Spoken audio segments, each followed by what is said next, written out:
Shrimad Bhagavatam class 175 സ്കന്ധം 8 21 അധ്യായമായിട്ട് ബലിബന്ധനമാണ് പറയുന്നത്. ബലി എന്തിനാണ് ബന്ധിച്ചതെന്നെല്ലാം നമുക്ക് നോക്കാം. ഒന്നിലെ ശ്രീ സുഗൻ പറയുകയാണ്, സത്യലോകത്തെത്തിയ ശ്രീ ത്രിവിക്രമൻ്റെ പാദത്തെ കണ്ടിട്ട്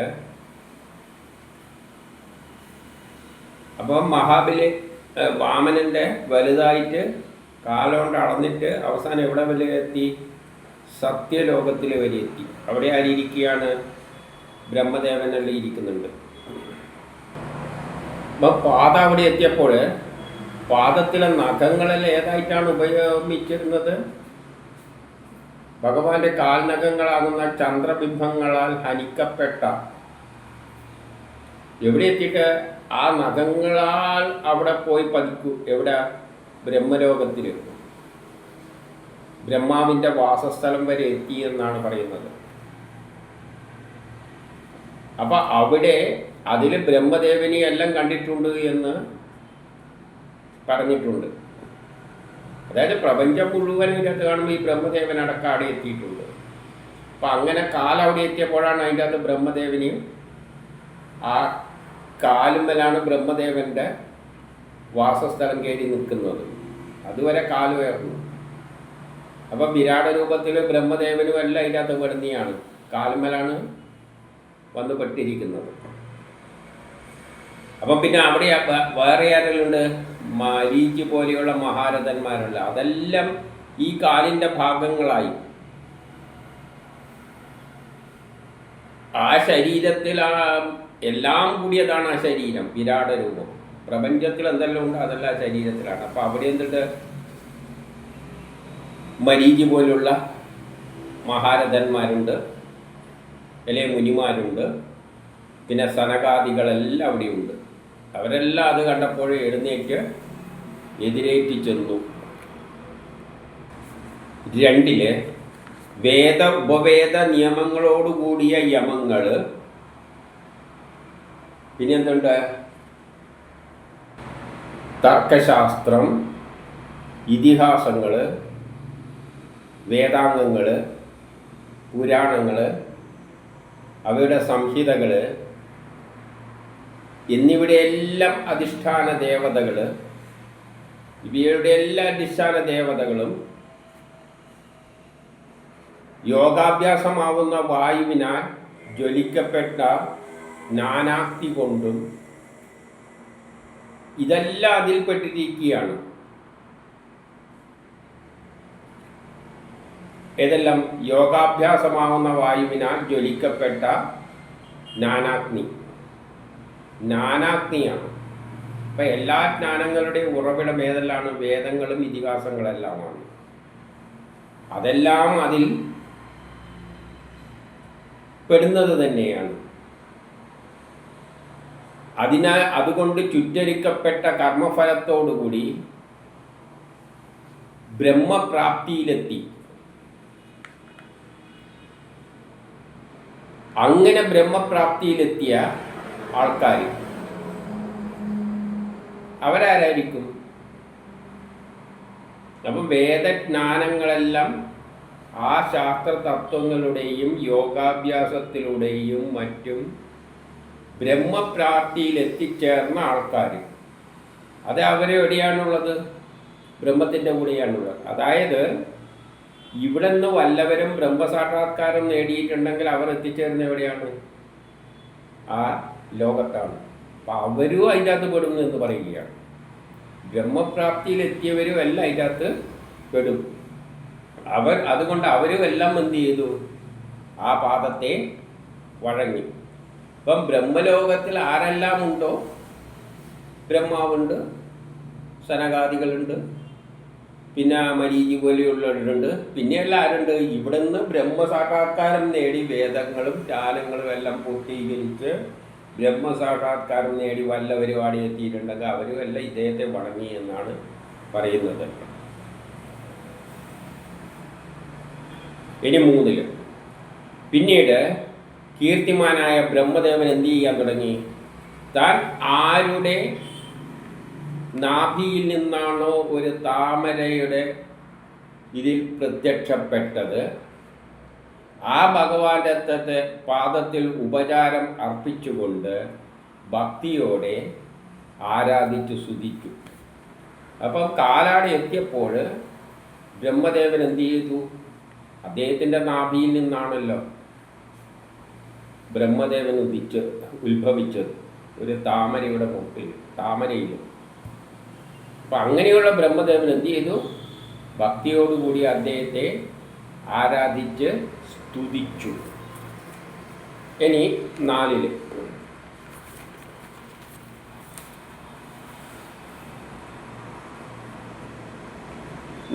ബ്രഹ്മാവിൻ്റെ കമണ്ഡലുവിലെ തീർത്ഥജലം ഭഗവാന്റെ തൃപ്പാദങ്ങളെ കഴുകിയത് കൊണ്ടുണ്ടായ പരിപാവനതയോടെ ആ സ്വർലോക ഗംഗയായി ഭവിച്ചു. അപ്പം ബ്രഹ്മാവിൻ്റെ കയ്യിലെ തീർത്ഥജലം കൊണ്ട് ആ പാദങ്ങൾ കഴുകിയപ്പോൾ ആ കഴുകിയ ജലമാണ്, പരിപാവനമായ ആ ജലമാണ് സ്വർലോക ഗംഗയായിട്ട് മാറിയത്. എവിടെ നിന്ന് നൽകുന്നത്? അങ്ങ് ബ്രഹ്മലോകത്തിൽ നിന്ന്. എന്നിട്ടോ ഭഗവാന്റെ നിർമ്മലമായ കീർത്തി പോലെയുള്ള അത് ആകാശത്ത് നിന്നും താഴത്തേക്ക് പതിച്ചു. എന്നിട്ട് 3 ലോകങ്ങളെയും ശുദ്ധമാക്കുന്നു. അപ്പോൾ ആ സ്വർലോക ഗംഗ ബ്രഹ്മാവിൻ്റെ കയ്യിലെ വെള്ളത്തിൽ നിന്നും, കയ്യിലെ ജലപാത്രത്തിൽ നിന്നും വിഷ്ണുവിൻ്റെ പാദത്തിലേക്ക് അർപ്പിച്ച, പാദയിലാണ് എത്തിയിരിക്കുന്നത്. ആ ജലം ഒഴുകി താഴോട്ട് വന്നിട്ട് 3 ലോകങ്ങളെയും ശുദ്ധമാക്കുന്നു എന്ന് പറയുകയാണ്. ഇനി 5, 6, 7.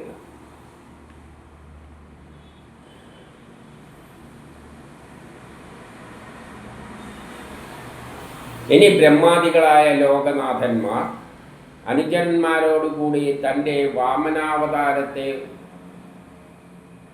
അപ്പോൾ പിന്നെ അതിന് ശേഷം ആ ജലം കൊണ്ട് കാൽ കഴുകിയതിൻ്റെ ശേഷം അദ്ദേഹവും ആ പാലകന്മാരായ എല്ലാവരും കൂടിയിട്ട്, അവരെല്ലാം കൂടിയിട്ട് ആ അവതാരത്തിൻ്റെ അർഘ്യപാദ്യാദ്യുപചാരത്തിനുള്ള ജലം കൊണ്ടും പുഷ്പങ്ങൾ കൊണ്ടും ദിവ്യഗന്ധങ്ങൾ കൊണ്ടും കുറിക്കൂട്ടുകളാലും സൗരഭ്യധൂമങ്ങളാലും ദീപങ്ങളാലും മലഫലങ്ങൾ മൂലാവിയാലും അദ്ദേഹത്തിൻ്റെ പരാക്രമങ്ങൾ വിവരിക്കുന്ന സ്തോത്രങ്ങളെല്ലാം ചൊല്ലിക്കൊണ്ട്, പിന്നെ നൃത്തവാദ്യഗീതങ്ങളാലും ശംഖ്, പെരുമ്പറ എന്നിവയാലും പൂജോപഹാരത്തെ അർപ്പിച്ചു. അവരെല്ലാം കൂടിയിട്ട് ആ വാമനാവതാരത്തെ പൂജിച്ച മാതിരി അതിനെ ആരാധിച്ചു.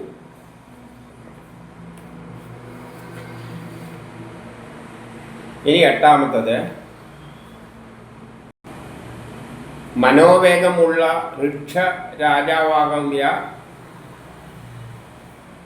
ജാമ്പവാനാകട്ടെ അദ്ദേഹത്തിൻ്റെ പെരുമ്പറ പോലെയുള്ള ശബ്ദങ്ങളെ കൊണ്ട് വാമന വിജയമാകുന്ന മഹോത്സവത്തെ കൊട്ടിയാഘോഷിച്ചു എന്ന് പറയുകയാണ്. അപ്പോൾ അതെന്താണ് ചെയ്തത്? വലിയ ശബ്ദമെല്ലാം മുഴക്കിക്കൊണ്ട് ആ വാമനൻ്റെ വിജയം, വാമനൻ എന്ത് ചെയ്ത്? ഭൂമിയെല്ലാം സ്വന്തമാക്കിയല്ല, ഭൂമിയും 3 ലോകങ്ങളും പിടിച്ചെടുത്തല്ല. ആ വിജയത്തെ ആഘോഷിച്ചുകൊണ്ട് ആഘോഷിച്ചു എന്ന് പറയുകയാണ്. മഹോത്സവത്തെ കൊട്ടി ആഘോഷിച്ചു. ഇനി 9, യജ്ഞദീക്ഷയിൽ ഇരിക്കുന്ന സ്വന്തം യജമാനന്റെ മുഴുവൻ ഭൂമിയെയും 3 അടി എന്ന കപട യാചനയിലൂടെ അപഹരിക്കപ്പെട്ടതായിട്ട് കണ്ട് അധികം അമർഷം കലർന്ന അസുരന്മാർ പരസ്പരം പറഞ്ഞു. അപ്പം അവിടെ ഇങ്ങനെ ദേവന്മാരെല്ലാം ആഘോഷം, ബ്രഹ്മാവ് തൊട്ട് ബാക്കിയുള്ള എല്ലാ ദേവന്മാരും ഇദ്ദേഹത്തിൻ്റെ കാലങ്ങൾ എത്തിയപ്പോൾ ബ്രഹ്മാവ്, അവിടെയുള്ള ബ്രഹ്മാവിനെല്ലാം മനസ്സിലായി ഇതടക്കം കീഴടക്കി. അതുകൊണ്ടാണ് അവരാഘോഷിച്ചപ്പോൾ ഈ തോറ്റ അസുരന്മാരുണ്ടല്ലോ, അവര് സ്വന്തം യജമാനൻ്റെ യജ്ഞദീക്ഷയിൽ ഇരിക്കുന്ന സ്വന്തം യജമാനൻ്റെ, അതായത് മഹാബലി യജ്ഞത്തിൽ ഇരിക്കുന്നത് കൊണ്ടാണ് ഇതെല്ലാം സംഭവിച്ചത്. യജ്ഞത്തിലിരിക്കുമ്പോൾ ഒരു മര്യാദ ഉണ്ടല്ലോ, അതുപോലെ തന്നെ ചെയ്യാൻ പറ്റും. അല്ല അവിടെ കിടന്നിട്ട് യുദ്ധമൊന്നും ചെയ്യാൻ പറ്റില്ല.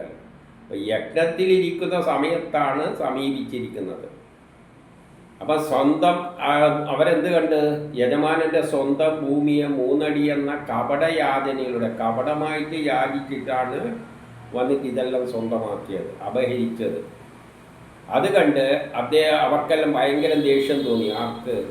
ഈ അസുരന്മാർക്ക്. അവരെന്ത് ചെയ്തു? പരസ്പരം പറഞ്ഞു. എന്താണ് പറഞ്ഞത്? 10 ഇവൻ ബ്രാഹ്മണ ജാതിയിലുള്ളവനൊന്നുമല്ല, ബ്രാഹ്മണ വേഷം കെട്ടി വന്നതിനാൽ ഇവന് ബ്രാഹ്മണ ജാതിയൊന്നുമില്ല. യഥാർത്ഥത്തിൽ അത് സത്യം തന്നെയാണ്. ശ്രീഹരി നിർഗുണമാണ്, അതിന് ജാതിയും മതമൊന്നുമില്ല. ഈശ്വരന് ജാതിയും മതമൊന്നുമില്ല. പക്ഷേ ഒരു ബ്രാഹ്മണൻ്റെ വേഷം കെട്ടി വന്നത് തന്നെയാണ്. ഇവൻ ബ്രാഹ്മണ ജാതിയിലുള്ളവനല്ല, തീർച്ചയാണ്. പിന്നെയോ ബ്രാഹ്മണന്മാർക്ക് എന്താണ് പ്രത്യേകത? അവരെല്ലാം ഉപേക്ഷിച്ചു പോകുന്നവനാണ്. ബ്രാഹ്മണൻ എന്ന് പറഞ്ഞാൽ എല്ലാം ഉപേക്ഷിച്ചു പോകുന്നവരാണ്. അല്ലാതെ ഇതേമാതിരി കപട കാര്യങ്ങളെല്ലാം സ്വാർത്ഥതയ്ക്ക് വേണ്ടി വരുന്നത് എങ്ങനെയാണ് ബ്രാഹ്മണനാവുക? അപ്പം ഇത് ബ്രാഹ്മണനൊന്നുമല്ല. മായാവിയുടെ ഇന്ത്യയിൽ മുമ്പനായ വിഷ്ണു, ഇവൻ മായാവി മാത്രമാണ്, അതിലെ മുമ്പനാണ് വിഷ്ണു. ബ്രാഹ്മണ വേഷം മറപ്പടിച്ച്, ഒരു ബ്രാഹ്മണൻ്റെ വേഷം ധരിച്ചിട്ടും ആ മറപ്പടിച്ച് ദേവന്മാരുടെ ഉദ്ദിഷ്ട കാര്യത്തെ നിറവേറ്റുവാൻ വന്നതാണ്. ദേവന്മാരെ കാര്യം സാധിപ്പിച്ചു കൊടുക്കാൻ വേണ്ടിയിട്ട് വന്നതാണ്. അവർ പറയുന്നതാണ് അസുരന്മാർ തമ്മിൽ. എന്നിട്ട് പറയുന്നത്, ബ്രഹ്മചാരിയുടെ രൂപമെടുത്ത് യാചിച്ചു വന്ന ഈ ശത്രുവിനാൽ യജ്ഞത്തിൽ ഇരിക്കുകയായിരുന്ന യജമാനൻ്റെ എല്ലാ സമ്പത്തും കവർന്നെടുത്തു. അദ്ദേഹം നമ്മുടെ യജമാനൻ, അതായത് അസുരന്മാരുടെ യജമാനനായ മഹാബലി യജ്ഞത്തിലിരിക്കുന്ന സമയത്താണ് ഈ വേഷവും കെട്ടി വന്നിട്ട് യാചിച്ചിട്ട്, കപട ബ്രഹ്മചാരിയുടെ വേഷവും കെട്ടി യാചിച്ചു വന്ന് യജ്ഞത്തിലിരിക്കുന്ന യജമാനൻ്റെ എല്ലാ സമ്പത്തും കവർന്നെടുത്തത്. ഇതൊരു തട്ടിപ്പാണ്. 12 എപ്പോഴും സത്യവചനത്തിൽ നിഷ്ഠയുള്ളവനും. നമ്മളെ മഹാബലി യജമാനൻ എന്താണ്? സത്യവചനത്തിൽ നിഷ്ഠയുള്ളവനാണ്. യജ്ഞകർമ്മത്തിൽ ദീക്ഷ കൊണ്ടെത്തിരിക്കുന്നവനാണ്.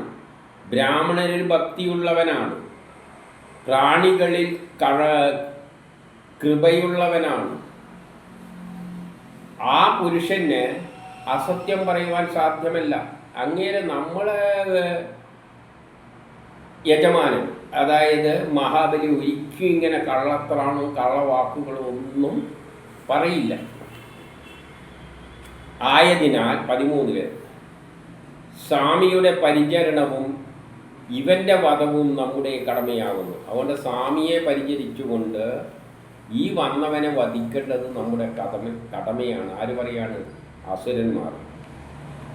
എന്നെല്ലാം പറഞ്ഞുകൊണ്ട് മഹാബലിയുടെ അനുയായികൾ ആയ അസുരന്മാർ ആയുധങ്ങൾ എടുത്തു. അവരെല്ലാം ആയുധം കയ്യിലെടുത്തു. എന്നിട്ട് 14 കോപം കയറിയ അവർ വാമനനെ വധിക്കുവാൻ ശൂലം, പട്ടിശം മുതലായ ആയുധങ്ങളുമായി ബലി ഇച്ഛിക്കാതെ, മഹാബലി ഇച്ഛിച്ചതൊന്നുമില്ല. അങ്ങനെ അറ്റാക്ക് ചെയ്യാൻ മഹാബലിക്ക് തീരെ താല്പര്യമില്ല. പക്ഷെ മഹാബലിയുടെ സമ്മതത്തോടു കൂടിയല്ല, അവർ സ്വയം അങ്ങ് തീരുമാനിച്ചു. മഹാബലി ഇച്ഛിക്കാതെയാണെങ്കിലും പാഞ്ഞു ചെന്നു. ആരുടെ നേരെ? വിഷ്ണുവിൻ്റെ അല്ലെങ്കിൽ ഇവിടെ വാമനന്റെ നേരെ പാഞ്ഞിരുന്നു. നേരിടാൻ 15 നേരിടാൻ അടുക്കുന്ന അസുരന്മാരെ കണ്ട് വിഷ്ണുവിൻ്റെ അനുചരന്മാർ പൊട്ടിച്ചിരിച്ചു. ഇത് കണ്ടപ്പോൾ വിഷ്ണുവിൻ്റെ അനുചരന്മാരെന്തായി? അവർ പൊട്ടിച്ചിരിച്ചു. യുവന്മാർ ഏറ്റവും മഹാബലിയുടെ ഒരുമാതിരിയായി കിടക്കുകയാണ്. പിന്നെയാണ് ഈ അനുചരന്മാർ. അവരും ഉയർത്തിപ്പിടിച്ച ആയുധങ്ങളുമായിട്ട് എന്ത് ചെയ്തു? അവരെ തടഞ്ഞു. ആരെല്ലാം? 16, 17 നന്ദനൻ, സുനന്ദനൻ, ജയ, വിജയ, ഇങ്ങനെ കുറേ പേരുണ്ടായാലും വിടുകയാണ്. എന്നിങ്ങനെ അവരുടെയെല്ലാം ശക്തി എന്ന് പറഞ്ഞാൽ 10,000 ആനയുടെ കരുത്തിട്ടുള്ള ഈ വിഷ്ണുവിൻ്റെ പാർശ്വതന്മാർ അത് അസുരസേനയെ നിഹനിച്ചു തുടങ്ങി. അവരെയെല്ലാം കൊല്ലാൻ തുടങ്ങി. 18 മഹാവിഷ്ണുവിൻ്റെ സേനകൾ തൻ്റെ അസുര സൈന്യത്തെ കൊന്നു തള്ളുന്നതിനെ, അപ്പം മഹാബലി ഇത് കാണുന്നുണ്ട്. തൻ്റെ അസുരന്മാരെ, തൻ്റെ ശിഷ്യന്മാരെയെല്ലാം മറ്റുള്ളവർ കൊല്ലുന്നു. അതാ ധർമ്മമാണല്ലോ. യുദ്ധം തുടങ്ങിക്കഴിഞ്ഞാൽ പിന്നെ വേണമെങ്കിൽ മഹാബലിക്ക് മറ്റേ ഇഷ്യൂ വേറെ, ദാനം കൊടുക്കുന്ന വേറെ ഇഷ്യൂ, ദാനെല്ലാം. പക്ഷേ ഇവരെ കൊല്ലുന്നത് ഇടപെടാതിരിക്കാൻ പറ്റൂലല്ലോ. അപ്പം മറ്റുള്ളവർ യുദ്ധത്തിനിറങ്ങിയപ്പോൾ അവരെല്ലാം വന്ന് ബാക്കിയുള്ള അസുരന്മാർ കുറേ പേര് ചത്ത്, ബാക്കിയുള്ള അസുരന്മാരെല്ലാം ആയുധം എടുത്ത് അറ്റാക്ക് ചെയ്യാൻ വരുന്നത് കണ്ടപ്പോൾ ഇതെല്ലാം നോക്കി നിന്നുകൊണ്ടിരുന്ന ആർക്ക്? മഹാബലിക്ക്. അദ്ദേഹം ഏറ്റുമുട്ടിയില്ല. എന്തുകൊണ്ട്? ശുക്രാചാര്യരുടെ വചനത്തെ മാനിച്ചുകൊണ്ട്, അല്ലെ ശാപത്തെ ഓർത്തുകൊണ്ട് മഹാബലി അവരെയെല്ലാം വിലക്കി. അങ്ങനെ ചെയ്യരുതെന്ന് പറഞ്ഞു. എന്താണ് ശുക്രാചാര്യരുടെ ശാപം? നീ നശിച്ചു കുളന്തോടുന്നല്ലേ ശപിച്ചു വെച്ചു കൊടുത്തിരിക്കുന്നത്. നിന്റെ എല്ലാ ഐശ്വര്യവും നഷ്ടപ്പെടുന്നല്ലേ ശപിച്ചു കൊടുത്തിരിക്കുന്നത്.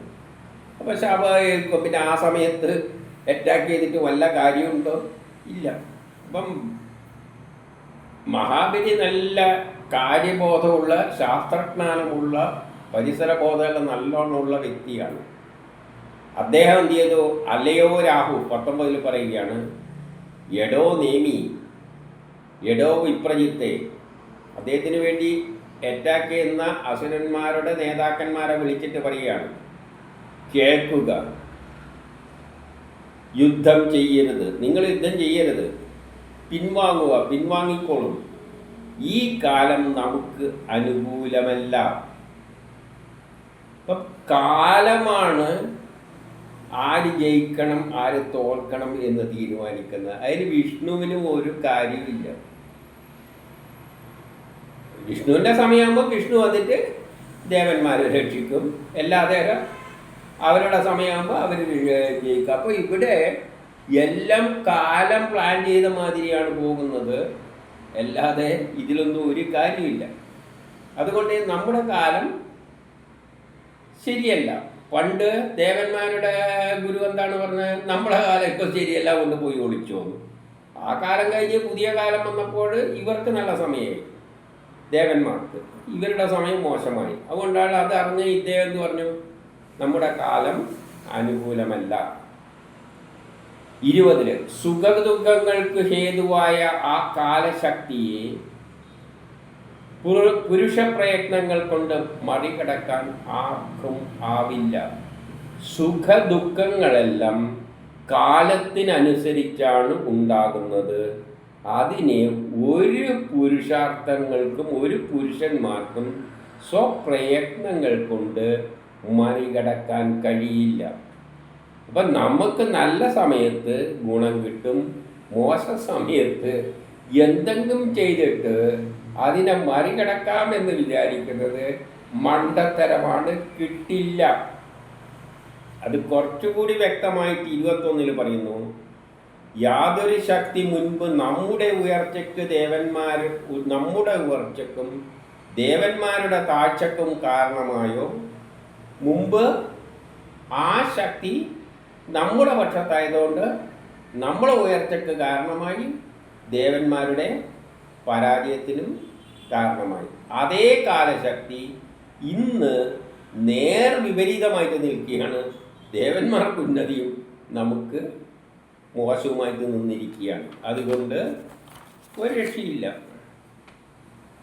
എൻ്റെ 22 പറയാണ്, സൈന്യം കൊണ്ടും എത്ര വലിയ സൈന്യം ഉണ്ടായാലും, എത്ര വല്ല മന്ത്രിമാർ ഉപദേശിക്കാനുണ്ടായാലും, എത്ര വലിയ ബുദ്ധി ഉണ്ടായാലും, എത്ര വലിയ കോട്ടകൾ കെട്ടി ഉറപ്പിച്ചാലും, എന്തു മന്ത്രങ്ങൾ ചൊല്ലിയാലും, മന്ത്രങ്ങളെ കൊണ്ടും എന്ത് മരുന്ന് ഉപയോഗിച്ചാലും, നിങ്ങൾക്ക് രോഗത്തിൽ ആശുപത്രിയിൽ സീരിയസ് ആയിട്ട് കിടക്കുകയാണ്, എന്ത് മരുന്ന് നിങ്ങൾ ഉപയോഗിച്ചോ, എന്ത് മരുന്ന് ഉപയോഗിച്ചാലും, ഏതൊരു മന്ത്രം ചൊല്ലിയാലും, പലയിടത്ത് പോയി മന്ത്രിച്ച് കെട്ടുന്നല്ലോ ഉണ്ടല്ലോ, അതൊന്നും, പിന്നെ സാമധാനങ്ങളെല്ലാം പ്രയോഗിച്ചാലും, എന്തുപയോഗങ്ങൾ പ്രയോഗിച്ചാലും ആളുകൾക്ക് കാലത്തെ അതിലംഘിക്കുവാൻ ആകില്ല, തീർച്ച.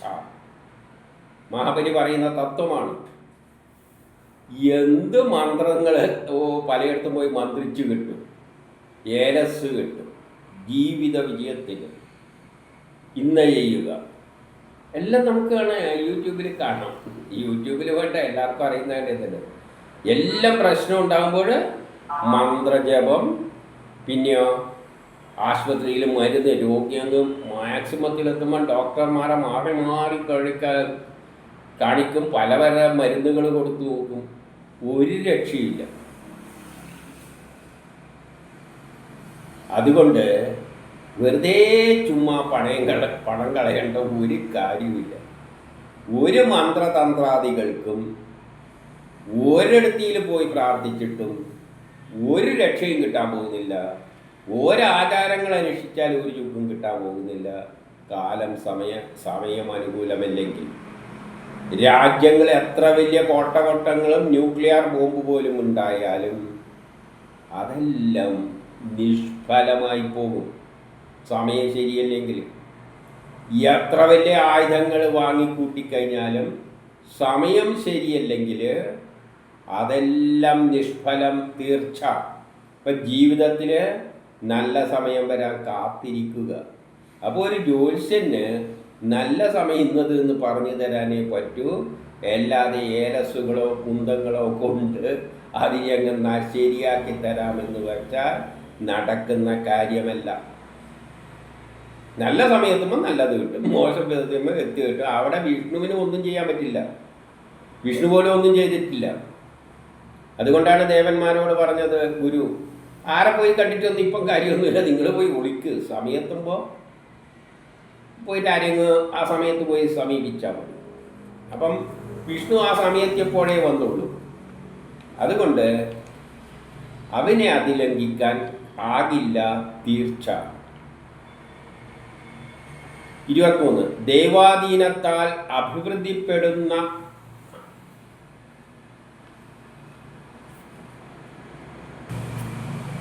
ദൈവാധീനത്താൽ അല്ലെ ദൈവത്തിൻ്റെ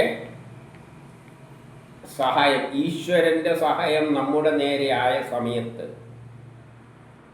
അഭിവൃദ്ധിപ്പെട്ടിരുന്ന നിങ്ങളാൽ ഈ വിഷ്ണുവിൻ്റെ കിങ്കരന്മാർ തന്നെ പലപ്പോഴും തോൽപ്പിക്കപ്പെട്ടിട്ടുണ്ട്. അപ്പം ദൈവാധീനമുള്ള സമയത്ത്, ദൈവാധീനം നമുക്ക് അനുകൂലമായി നിൽക്കുന്ന കാലഘട്ടത്തിൽ, അഭിവൃദ്ധിപ്പെട്ടിരുന്ന സമയത്ത് നിങ്ങളാൽ തന്നെ വിഷ്ണുവിൻ്റെ ഈ കിങ്കരങ്ങളെ എല്ലാം നിങ്ങൾ പലപ്പോഴും തോൽപ്പിച്ചിട്ടുണ്ട്. അന്നെല്ലാം സമയം എന്തായിരുന്നു? നിങ്ങൾക്ക് അനുകൂലമായിരുന്നു. കാലം അല്ലെങ്കിൽ ദൈവാധീനം നിങ്ങളുടെ നേരെയായിരുന്നു. ഇന്ന് അവരെന്ത് ചെയ്യാണ്? നമ്മളെ തോൽപ്പിച്ച് അട്ടഹസിക്കുകയാണ്. കാരണം എന്താണ്? ഇന്നത്തെ സമയം അവരുടേതാണ്. അപ്പോൾ ഏതൊരു പട്ടിക്കും ഒരു കാലമുണ്ട്.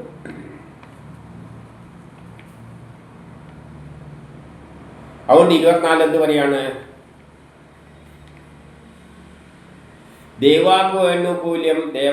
ദൈവാനുകൂലം അല്ലെങ്കിൽ കാലം തെളിഞ്ഞു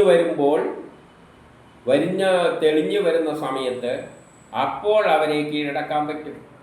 അതുകൊണ്ട് കുറച്ച് കാലം കൂടി കാത്തിരിക്കുക. ദൈവാധീനമുള്ള സമയം വരുന്നത് വരെ, കാലം ശരി നമ്മൾക്ക് അനുകൂലമായി വരുന്നത് വരെ എന്തു വേണം? അപ്പോൾ നമുക്ക് എന്ത് ചെയ്യാം? അനുകൂലമായി വരുമ്പോൾ അവരെ കീഴടക്കാം. അതുകൊണ്ട് അത്തരം അവസരത്തെ കാത്തുകൊണ്ട് ഇരിക്കുക. അതുകൊണ്ട് ഇപ്പം പോയിട്ട് പ്രതീക്ഷിച്ചിരിക്കുക അങ്ങനെ ഒരു നല്ല സമയം വരുന്നത് നോക്കിയിട്ട്. അതുകൊണ്ട് നിങ്ങളിപ്പം പോയിട്ട് വെറുതെ അടിച്ചിട്ട് നടക്കണ്ട. ഇപ്പം നിങ്ങളെ സമയം ശരിയല്ല, നമ്മുടെ സമയം ശരിയല്ല, നല്ല സമയം വരും, എന്നാലും നമുക്ക് പോയിട്ട് അവരെ തോൽപ്പിക്കാം. അപ്പം കാലം എന്താണോ തീരുമാനിച്ചിരിക്കുന്നത് ആ സമയം നമ്മൾ ജയിക്കേണ്ടയാകെ നമ്മൾ ജയിക്കും, ശത്രു ജയിക്കേണ്ടയാകെ ശത്രു ജയിക്കും. ഏതൊരു സമയത്ത് നമ്മളെ സമയം നല്ലതാകുന്നു അപ്പോൾ നമ്മൾ ജയിക്കും. ഏതൊരു സമയത്ത് ശത്രുവിൻ്റെ സമയം നല്ലതാകുന്നു അപ്പോൾ ശത്രു നമ്മളെ തോൽപ്പിക്കും. അതുകൊണ്ട് ഉള്ള സമയം ഇപ്പം സമയം ശരിയല്ല, പോയിട്ട് സുഖമായിട്ട് അടങ്ങി ഒതുങ്ങി എവിടെയെങ്കിലും കാത്തിരിക്കുക. ആര്? ഗുരു, ദേവന്മാരുടെ ഗുരു ദേവന്മാരോട് അന്ന് പറഞ്ഞത് തന്നെയാണ് ഇവിടെ മഹാബലി തൻ്റെ അനുയായികളോട് പറയുന്നത്. ഉള്ള സമയം പോയിട്ട് എവിടെയെങ്കിലും പോയി ഒളിക്കുക. അത് തന്നെയാണ് പറഞ്ഞതിൻ്റെ അർത്ഥം. അപ്പോൾ 25 ശ്രീ സുഗൻ പറയുകയാണ്,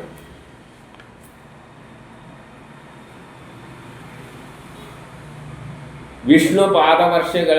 ശ്രീ സുഗൻ പറയുകയാണ്, വിഷ്ണുവിൻ്റെ പാർഷദന്മാരാൽ ചതിക്കപ്പെട്ടവരായ അസുരന്മാർ അത് കേട്ടിട്ട് നേരെ ചതിക്കപ്പെട്ടിട്ട് പലവരും മുറിവും മറ്റേ ഇതുമെല്ലായിട്ടാണ് കുറേ പേര് യുദ്ധത്തിന് ഇറങ്ങി തിരിച്ചപ്പോഴാണ്, ബാക്കിയുള്ളവർ യുദ്ധത്തിന് വേണ്ടി പുറപ്പെടുമ്പോഴാണ് പകുതിക്ക് വെച്ചാണ് മഹാബലി അവരോട് നിർത്ത് എന്ന് പറഞ്ഞത്. അപ്പോൾ അവരെല്ലാം എന്ത് ചെയ്തു?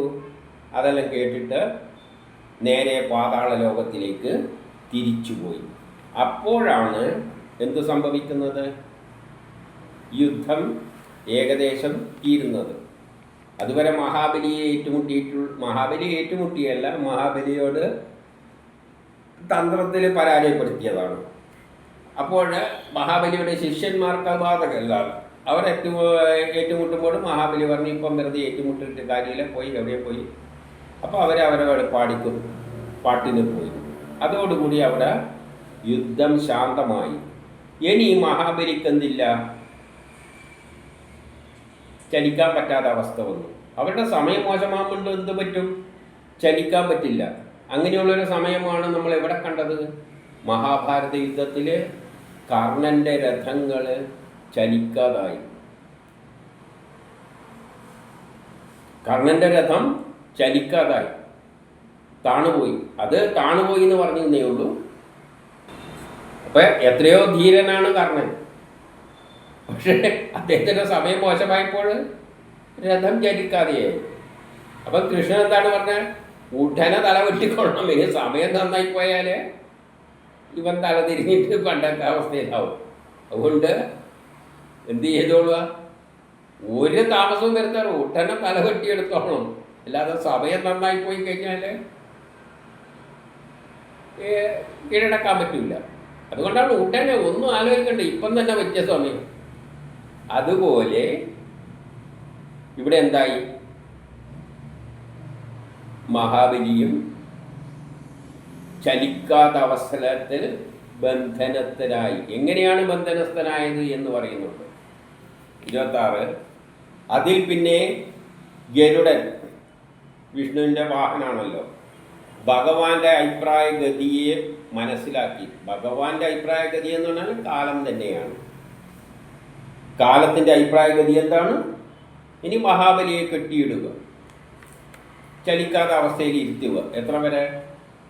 ആ വരുന്ന സമയം വരെ, യോജിച്ച സമയം വരെ മനസ്സിലാക്കി. യഥാർത്ഥത്തിൽ സോമപാനം ചെയ്യേണ്ട ദിവസങ്ങളിൽ വരുണനെ സംബന്ധിച്ച പാർശ്വങ്ങളാൽ ബലിചക്രവർത്തിയെ ബന്ധിച്ചു.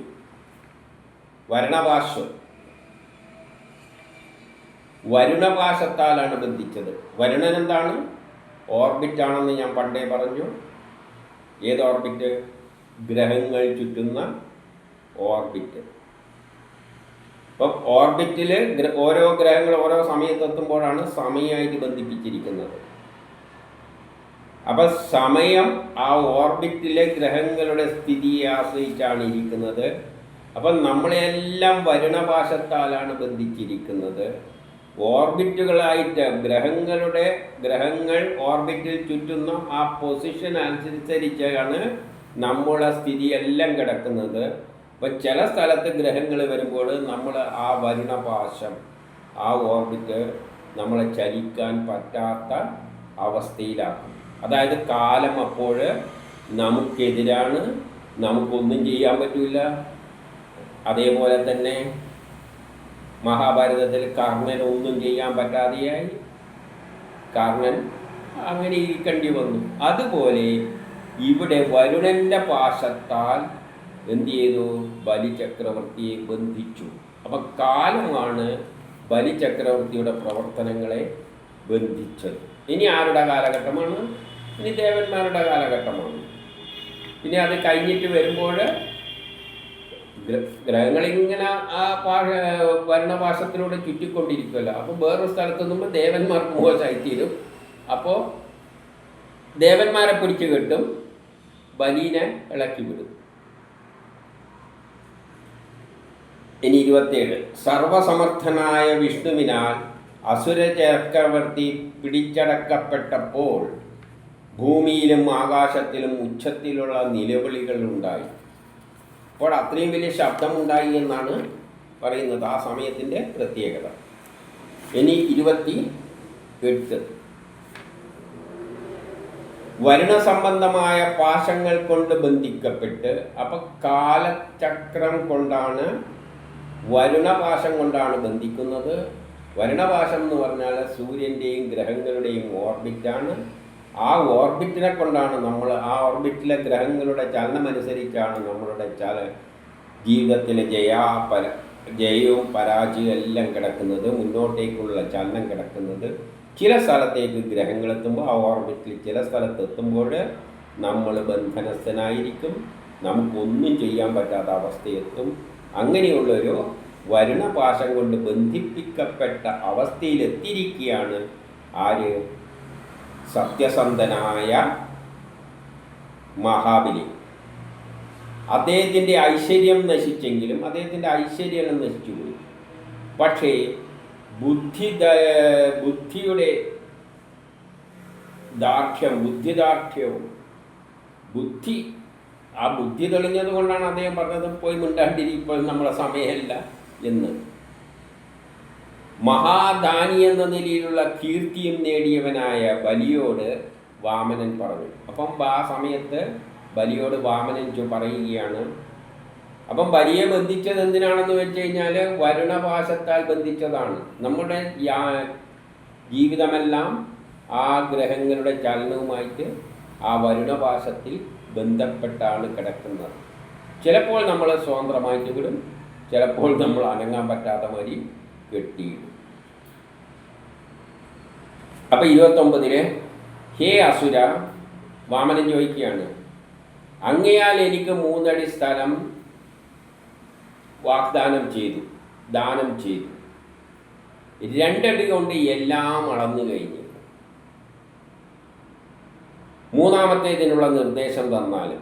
ഇനി 3-ാമത്തെ അടി ഞാൻ എവിടെയാണ് വെക്കേണ്ടത്? 3 തരാമെന്നാണ് പറഞ്ഞത്, 2 അളക്കാൻ പറ്റുള്ളൂ.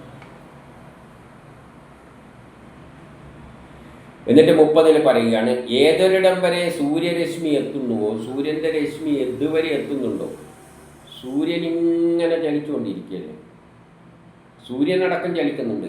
7 ലോകങ്ങളിലൂട്ടി അത് കടന്നു പോകുന്നുണ്ട്. അപ്പോൾ സൂര്യരശ്മി എവിടെയെല്ലാം ചലിക്കുന്നു എന്ന് പറഞ്ഞാൽ ഈ 14 ലോകങ്ങൾ.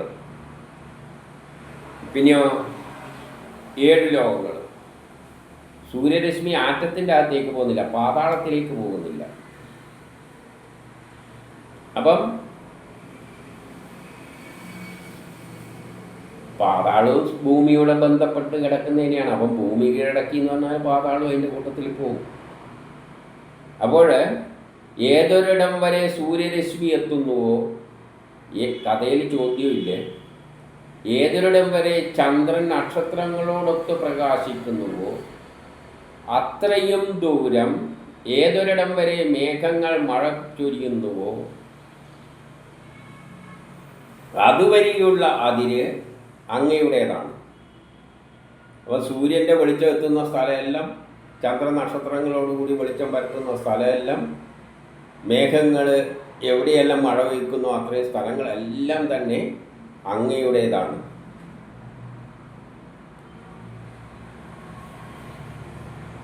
എന്നിട്ട് 31 പറയാണ്, അങ്ങ് നോക്കി നിൽക്കേ, അങ്ങ് തന്നെ കണ്ടുകൊണ്ടാണ് ഞാൻ അളക്കുന്നത്, അങ്ങ് നോക്കി നിൽക്കേ ഒരടി കൊണ്ട് ഞാൻ ഭൂമിയെ അളന്നു, എൻ്റെ ശരീരം കൊണ്ട് അന്തരീക്ഷം എല്ലാം അളന്നു. ഒരടി കൊണ്ട് ഭൂമിയെയും എൻ്റെ ശരീരം കൊണ്ട് എന്ത് ചെയ്തു? അന്തരീക്ഷത്തെ എല്ലാം അളന്നു. പിന്നെ ആകാശത്തെയും അന്തരീക്ഷത്തെയെല്ലാം അളന്നു. രണ്ടാമത്തെ അടി കൊണ്ട് സ്വർഗത്തെയും ഞാൻ അളന്നു. അപ്പം 2 അടി കൊണ്ട് ഞാൻ മുഴുവൻ അങ്ങ് നോക്കി നിൽക്കത്തക്കവണ്ണാണ് ഞാനിതെല്ലാം അളന്നത്. എൻ്റെ 32 പറയാണ്, തരുമെന്ന് പറഞ്ഞത് തരാതിരുന്നാൽ നരകത്തിൽ പോയി കിടക്കേണ്ടി വരും. അപ്പോൾ വലിയ പാപമാണ്. അപ്പോൾ എവിടെ എത്തും? തരാമെന്ന് പറഞ്ഞിട്ട് തന്നിട്ടില്ലെങ്കിൽ നരകത്തിൽ പോയി കിടക്കേണ്ടി വരും. അതുകൊണ്ട് സ്വഗുരുവിനോട് അനുജ്ഞാനനായിട്ട് നരകത്തിലേക്ക് ചെന്ന് പോയിച്ചാക്കും. അതുകൊണ്ട് ഒരു കാര്യം ചെയ്യും, 3ാമത്തെ അടിക്ക് സ്ഥലമൊന്നും ഞാൻ കാണുന്നില്ല, നീ പോയിട്ട് നരകത്തിൽ പോയിട്ട് കിടന്നോളൂ. എന്നിട്ട് 33 പറയാണ്, ഏതൊരാൾ കൊടുക്കാമെന്നേറ്റതിനെ കൊടുക്കാതെ യാചകനെ കബളിപ്പിക്കുന്നു. ഞാൻ യാചകനാണ്, നിങ്ങൾ തരാമെന്ന് പറഞ്ഞിട്ട് യാചകനെയാണ് കബളിപ്പിച്ചിരിക്കുന്നത്. അവൻ്റെ എല്ലാ അഭിലാഷങ്ങളും പാഴായിത്തീരും. അവന് അവൻ്റെ അഭിലാഷങ്ങളെല്ലാം പാഴായിത്തീരും. എന്തായിരുന്നു വാമനൻ്റെ അഭിലാഷം? ആ വലിയൊരു യാഗം നടത്തിയിട്ട് ഈ 3 ലോകത്തിൻ്റെയും സ്വർഗലോകം പോലും അതേ സ്വർഗപ്രാപ്തി, അവന് സ്വർഗം പോലും അകലെയാണ്. അവൻ കീഴോട്ടേക്ക് മറിഞ്ഞു വീഴും. അപ്പോൾ ഏതൊരാൾ കൊടുക്കാമെന്ന് പറഞ്ഞിട്ട് യാചകനെ പറ്റിക്കുന്നുവോ അവന് ഒരാഗ്രഹവും സാധിക്കാൻ പോകുന്നില്ല. അവൻ സ്വർഗത്തിലും എത്താൻ പോകുന്നില്ല. അവൻ നേരെ കീഴോട്ടേക്ക് പതിച്ചുകൊണ്ടേയിരിക്കും. എൻ്റെ 34 മഹാപ്രഭുവാണെന്ന് ഊറ്റം നടിച്ചിരുന്ന അങ്ങയാൽ ഞാൻ തരാം എന്ന് വാഗ്ദാനം ചെയ്ത, അപ്പം ഞാൻ തരാമെന്ന് പറഞ്ഞത്, ഞാൻ ചോദിച്ചപ്പോൾ 3 പാദം കൊണ്ട് അളക്കണ്ട ഭൂമി തരാമെന്ന് ഞാൻ വേണമെന്ന് പറഞ്ഞപ്പോൾ ശരി എടുത്തോളൂ എന്ന് പറഞ്ഞ ആ ഞാൻ പോലും കബളിപ്പിക്കപ്പെട്ടു. എന്നോടാണ് പറഞ്ഞത് തരാമെന്നല്ല, പക്ഷേ ഇപ്പം തരാൻ കഴിവൊന്നുമില്ല, എന്നെ പറ്റിച്ചിരിക്കുക. ഞാൻ പോലും എന്ന് വാഗ്ദാനം ഞാൻ തരാം എന്ന് വാഗ്ദാനം